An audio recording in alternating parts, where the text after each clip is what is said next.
कहलो अरे खटिया लगाए तब मारेला झुलुफिया अरे हवा साए साए रे बलम के झुलुफिया। स्वागत है। ओहो ई जवन ना यूट्यूब आ गइल बा आ ऊपर से है सब यूट्यूबर भाई लोग बतावत तो हम लोग थंबलिंग का कर देते लोग यानी कि इधर रिपीट करत रहे सलाई का। ऐसा कुछ नहीं है, गलत गलत बात मत बोला ना गलत बोला है कि नहीं हो जब सुते नी बलम तर खटिया लगाए तब मारेला झुलुफिया हवा शाय शाय शाय हवा साए साए रे बलम के झुलुफिया।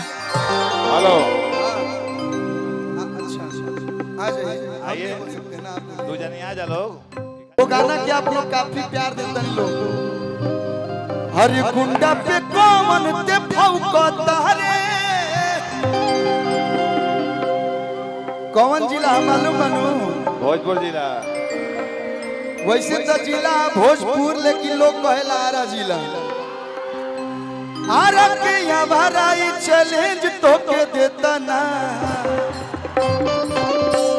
तोरा के हम पटोइनी ना तो एक बात के बेटा ना भैया हो ए जिलावा में अगर कह देबू कि हमारा जिला बगल में बक्सरो जिला बा भोजपुर जिला के हमार लड़का बॉयफ्रेंड है तो के वैसे ताके में सोची छुए के तो दूर के बात बा।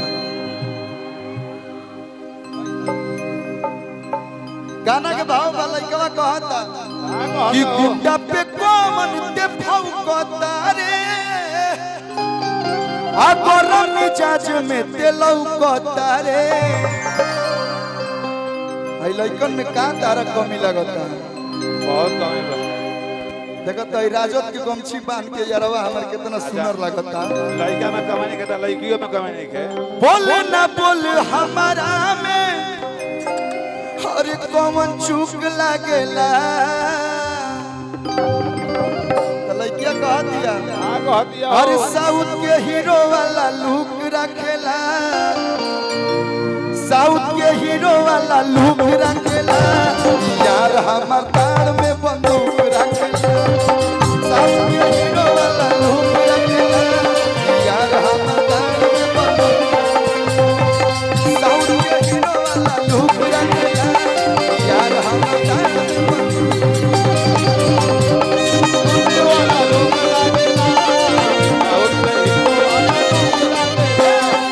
गुंडा पे कौन के फौकता रे गरम मिजाज में ते लौकता रे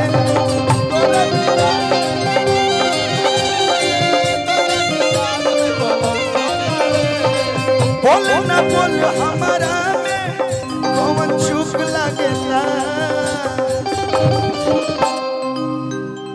हाय हाय हाय हाय तनी भोकलाओ बढ़ाओ ये मंच पर नहीं कि नहीं तक क्यों एक आदमी आ जाओगे कहलो हां एक मिनट रुको भोकल जैसे बुझाता कि बाहर से होता पूरा सॉफ्ट क्लियर नहीं किया होता बुझाता कि पानी में खड़ा होके का होता रहता एकदम ठाए ठाए आवे के चाहिए आवाज। हेलो थोड़ा खोलिए तब जी है सड़िया बुलुकिया ना यहाँ के सड़िया करियावा पहिर ले बने सरिया करी किया ही यही बोले ना बोल हमारा में अरे कौन चुप लागेला तो साउथ के हीरो वाला लुक रखेला साउथ के हीरो वाला लुक रखेला यार हमारा बंदूक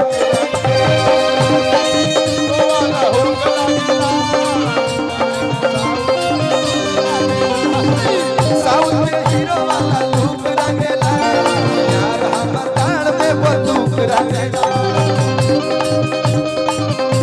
बहुत शुक्रिया।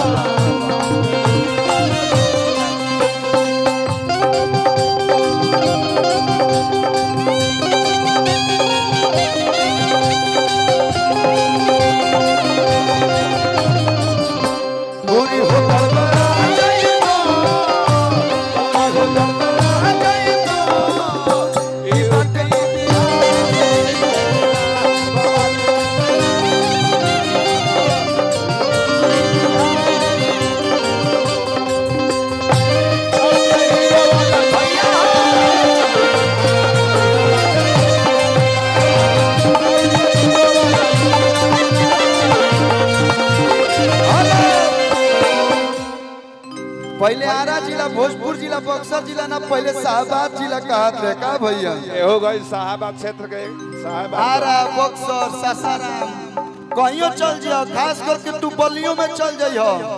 ये बलिया के ही है, हैं? बलिया के ही है। ये हाँ, ये बलिया की है। ये जिला का साल तू- एक कलो हाँ। बलिया के तो ये जिला का साल ये लगी नहीं। हाँ, भैया के ससुरारी है तो नाते से हमारे साल ये लगी है। हमारो फुफेरा ससुराली।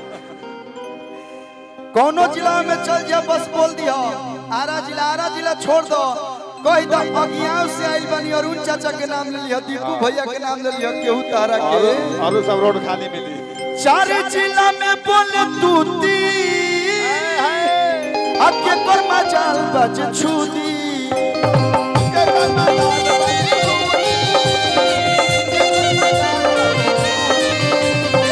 चार जिला में बोले तूती, के पर मजाल बज छूदी।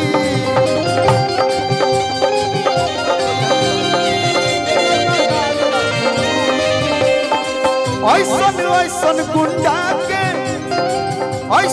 ऐसन गुंडा के हम कुक रखिला। क्या भैया आवा है ना?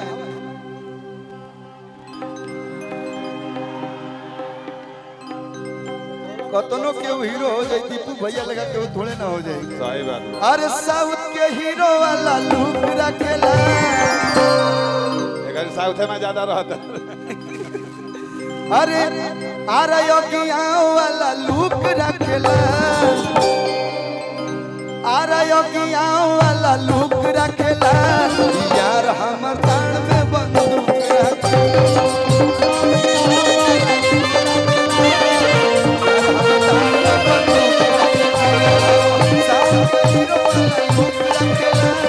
यार हमर तान में बंदूक